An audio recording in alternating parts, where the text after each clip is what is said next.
Hey there, I'm Michael Williams, your island chef. Welcome to my kitchen. On today's show, we're going to be tackling one-pot dinners, maybe one-pan dinners. I'm not sure, we'll see. The point being, though, is minimal cleanup. 3 recipes: honey soy pork with smashed potatoes, simple chicken cacciatore, and we'll finish it up with a chickpea and yam vindaloo. All of that today on today's show.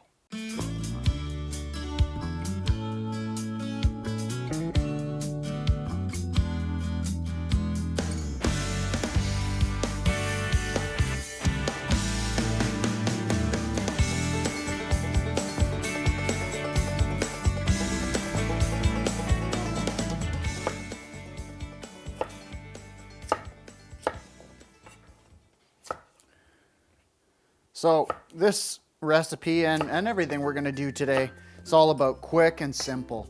You know, really rustic, just throw it together, single pan, easy to clean up at the end of the day. I love dinners like that. I love it when you get everything and it's all roasting together on one pan like this. I think maybe we'll go with maybe 2 more potatoes and we'll be good.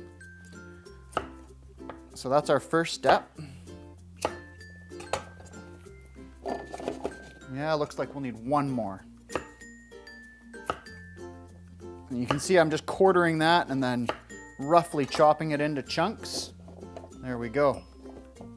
All right, so let's get some garlic. I like to do a lot of garlic in here, so I'm gonna bring out my trusty pot to help peel the garlic for me.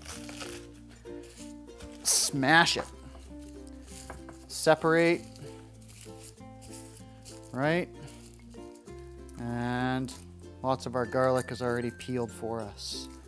Magic. It's magic, I tell you. This is a magic pot. Oh, that's a jumping garlic. Okay, magic pot, your work is done. Compost, your work lies ahead, as does yours, garlic. And you can see this is sprouted a little bit, so I'm just popping off those sprouts. Not too picky. Now, the whole garlic cloves get dispersed with our potatoes. We drizzle some olive oil onto our potatoes. We season our potatoes with a little bit of salt and pepper.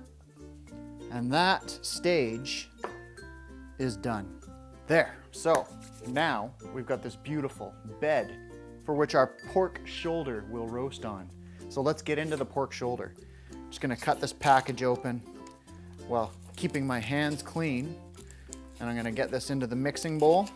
We've got some nice Tannadice Farms pork shoulder blades. And I'm gonna get them into the mixing bowl and then season them up with some honey and soy sauce and ginger and some chili flakes. Get those out of the way. Now, our pork roast, or our pork shoulder blades are ready, so we need to get in some sauce here. So we're gonna start this off with a couple tablespoons of honey. And as always, I try to support my local bees by buying local honey. A couple tablespoons. That was heaping, so I'm just gonna put a little bit back into the jar. A little bit of soy sauce, and I'm just gonna eyeball this, about a teaspoon or so. There we go. Tamari, my favorite soy sauce. A little bit of chili flakes. A little bit more salt. And then finally, some ginger. So we'll just bring all those ingredients together with a quick stir.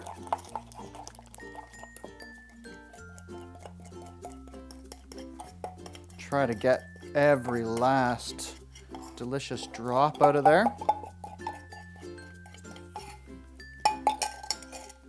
And then we'll toss our shoulder blade steaks until they get nice and evenly coated.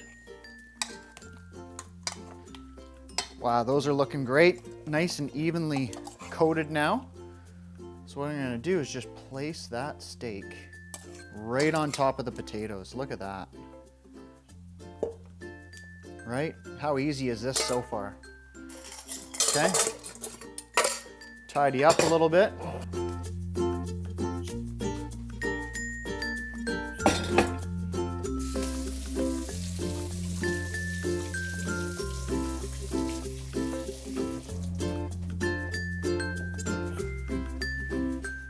So, most of the work's done already. I'm loving this. You know, not only is it a one pan dinner, but it's so simple. What am I, 5 minutes?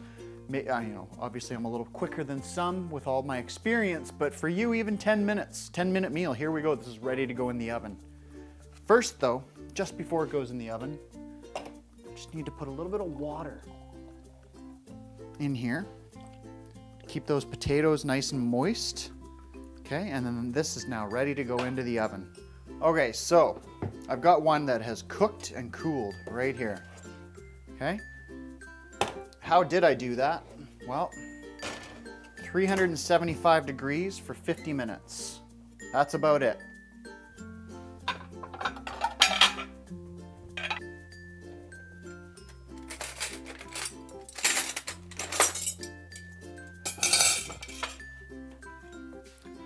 This is ready to dig into. So let's finish this off, shall we?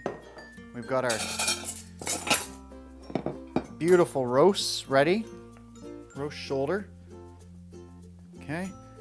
Now, you might have noticed that I said smashed potatoes instead of mashed. Well, a smashed potato is just a rough mash, you know, really easy. Just kind of squish it together a little bit, break it down.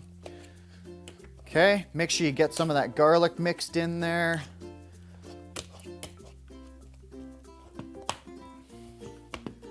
This is looking great. All the drippings from the roasts. Just take a little bit of this potato right on top of the steak like that.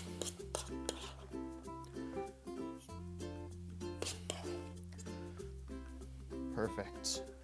Now, this is perhaps a little more meat and potatoes than I would normally do. So a little bit of a salad to lighten it up would be a nice way to go.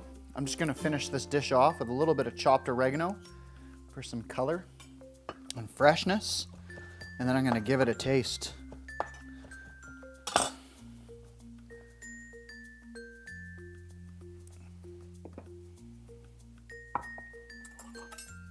I am going to cut into this. Give this a taste. A little bit of potato.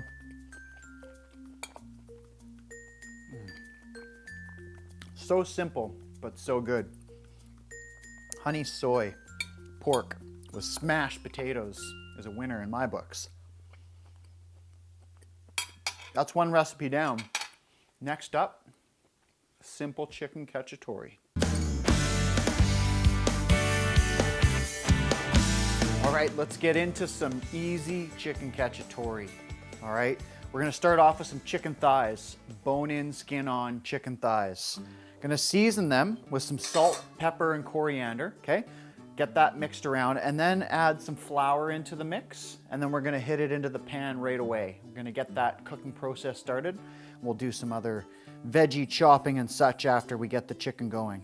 So season it with salt, pepper, and coriander.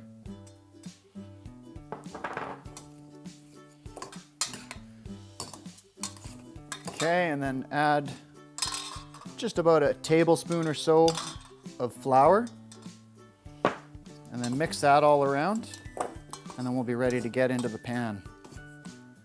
All right, our pan is nice and hot already. I'm gonna add in some extra virgin olive oil, true Italian style. Make sure it sizzles. And we're going skin side down first.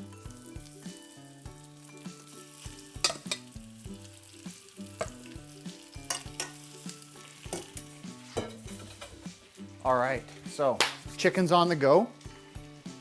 Now we're gonna cut up an onion. get our veggies underway.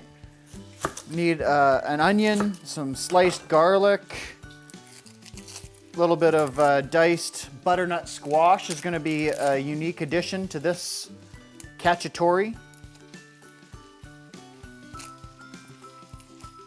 I always like to get my onions peeled and then get my station cleaned. Off to the compost go those guys. And we're just going to give these a rough slice. You can see that a little bit of trimming needed on that one and that one. And we'll go ahead, slice, slice.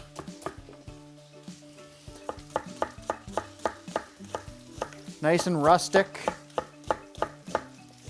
Okay, our onions are sliced. Let's just give our garlic a quick slice as well. Leave it relatively thick, and that way we can add it in with our onions and not be concerned about it burning.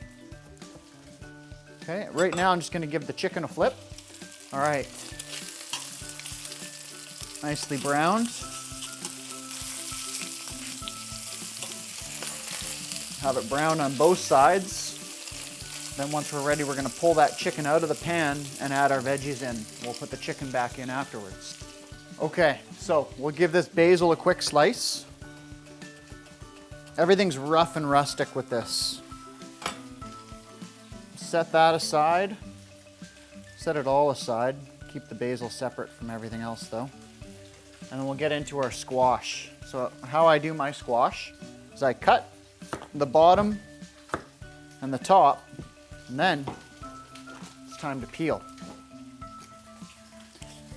So a veggie peeler, believe it or not, works really well on squash. As long as you've got a nice sharp veggie peeler, that is. And if you don't, well, maybe it's time for the $5 investment that these guys are, and pick yourself one up.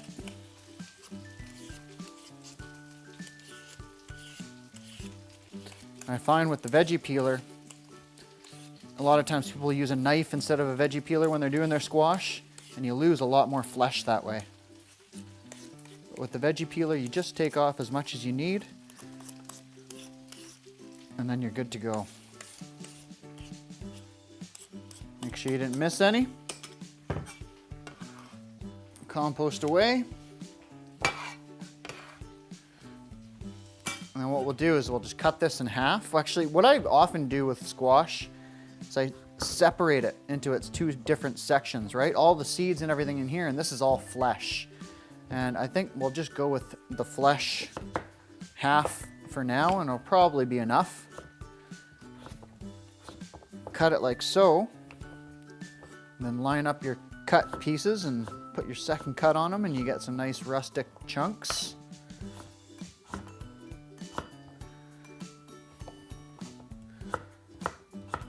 Our chicken is now ready to come out of the pan. So I'm just going to grab a plate and we'll do that.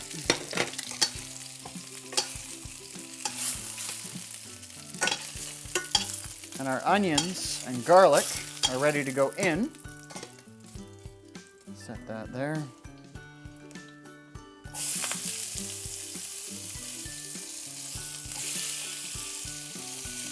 Good. That's going to get a saute. We'll get some color on our onions and garlic. Want to brown them up. So now, this dish, as long as you have an oven-safe pan, is actually going to start on the stovetop and we're going to finish it in the oven, and you can do it all in one pan. Otherwise, if you don't have the oven-safe pan, you can start everything off in the frying pan and then transfer to a casserole dish. So as you can see, we've put a little bit of time in to get some color on our onions and garlic. I'm now going to add in some green peppercorns.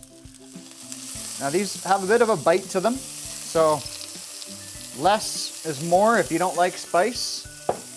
And then optionally, you can also add some of these little piri peppers. I like these guys, but again, they've got a kick too. So if you don't like them, you could skip them all together. I'm going to add in quite a few because I'm down with the heat. Give that a quick stir. And we're going to add in our tomato. Got some nice whole plum tomatoes here. Add a little bit of water into that tomato so we can get everything out of it. So now that water goes in there. Our squash goes in. Our basil goes in. Stir that all around. And finally, our chicken. And you can kind of coat it a little bit like so.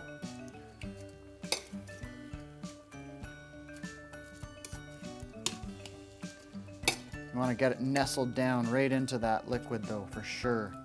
So if there's a butternut squash chunk underneath your chicken, make sure you move things around so that they can get nestled down. So everything's set just right there. This is ready to go in the oven. Before we'll put that in the oven though, we're going to take out our finished dish. Throw that in, and that's going to go into a 375-degree oven for about an hour till that chicken's so tender that it's falling off the bone is the idea. And this is what we end up with.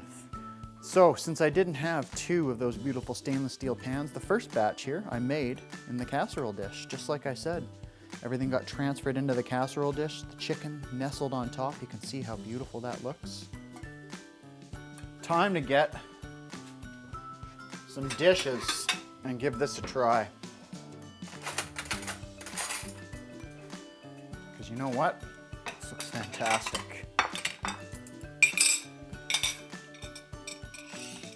Now, normally this dish would be served with rice or barley or some other kind of grain, but you know what? For me, with the butternut squash and everything else in here, this is good to go just as is. Nice veggie-rich dish, a little bit of protein.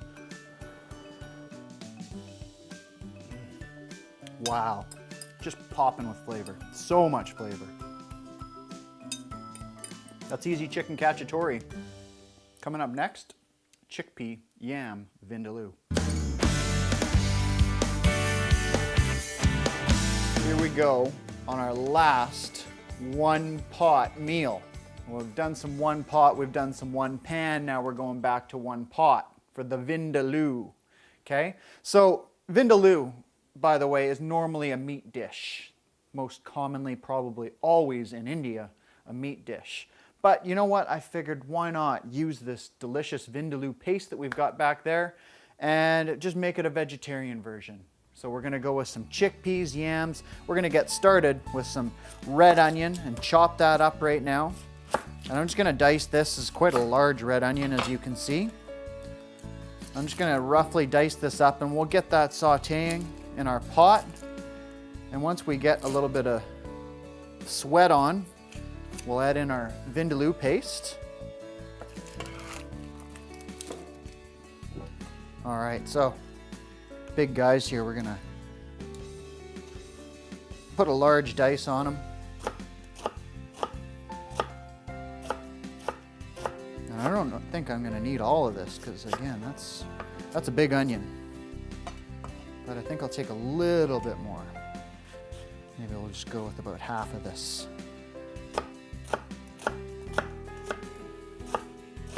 Because half and half a half is 3/4, right? Right. All right, so this pot's hot already. Just get our onions in, get our coconut oil going. Usually the oil goes in first, but hey, we're all right.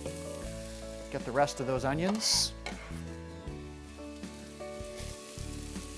And we'll start stirring away. So we just, again, want to get a little bit of color on there. And then we're gonna toast our curry paste once we do.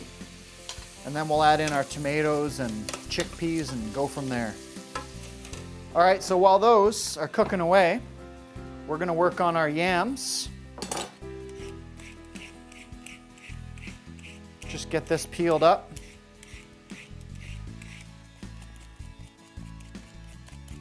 There we go.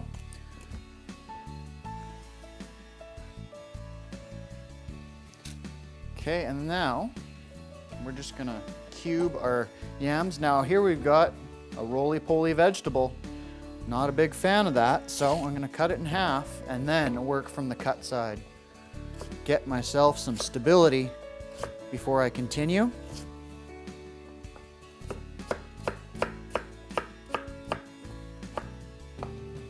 Okay.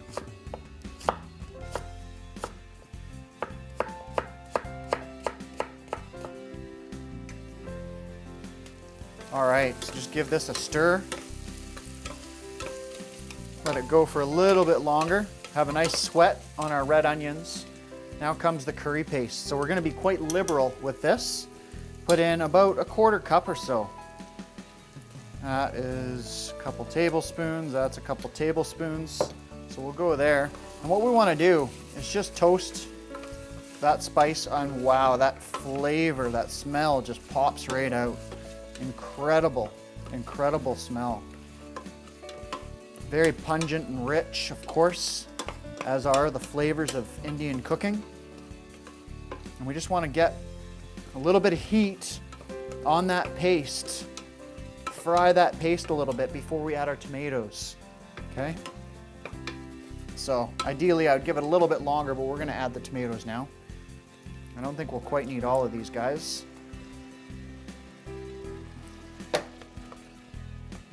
And then break up those whole tomatoes. And what we want to do is bring that to a simmer, okay? And we can add the rest of our vegetables. Starting with our yams. The rest of our ingredients, I should say. Because we're not going to add all of our ingredients quite yet, just the yams. Okay, and we'll add our chickpeas as well.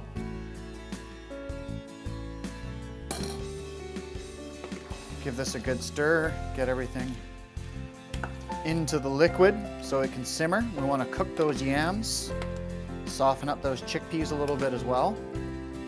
And now, while we're waiting for that to simmer and for the yams to soften, we're just going to chop up our spinach. You know what, already that just smells incredible. There's so many curry pastes out there these days that make cooking fantastically delicious food so easy. So I encourage you to take a stab at it. So we're just gonna chop some spinach up now. And most of the legwork is already done for this delicious one-pot dinner. Okay, so chop some spinach. It's already washed and dried. And what we're gonna do at the end of the cooking is just wilt this spinach into it. And let the heat of the curry kind of soften up those spinach leaves. Get in as much as we can. And that's it, that's looking pretty good.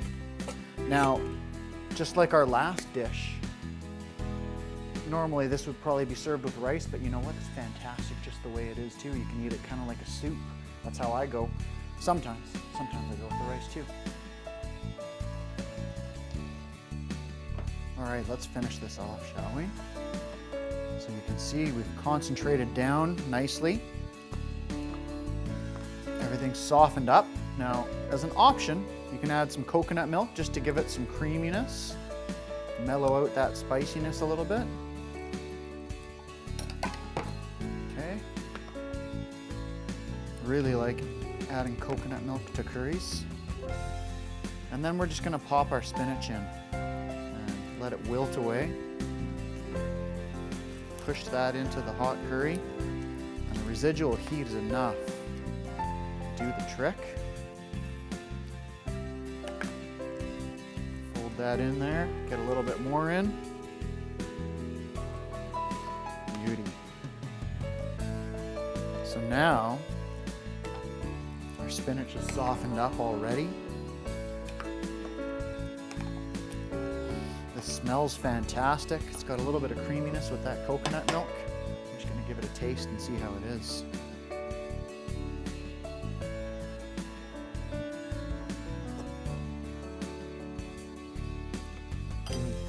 Nice tomato, nice spice. Maybe just needs a touch of salt. It's got a good kick to it. That Vindaloo, nice flavors, really like this. Delicious vegetarian dish that, again, you can eat kind of as is or over a bowl of rice, however you like it. Yam and chickpea Vindaloo. There's our third dish ready to go.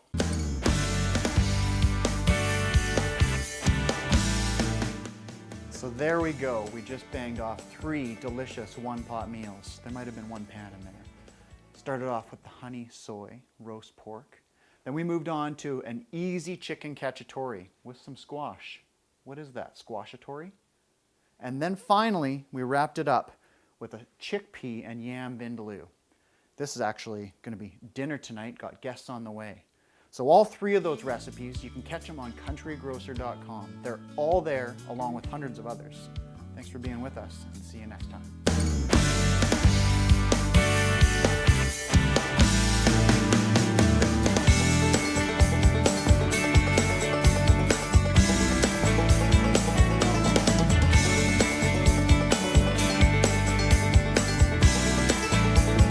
Country Grocer.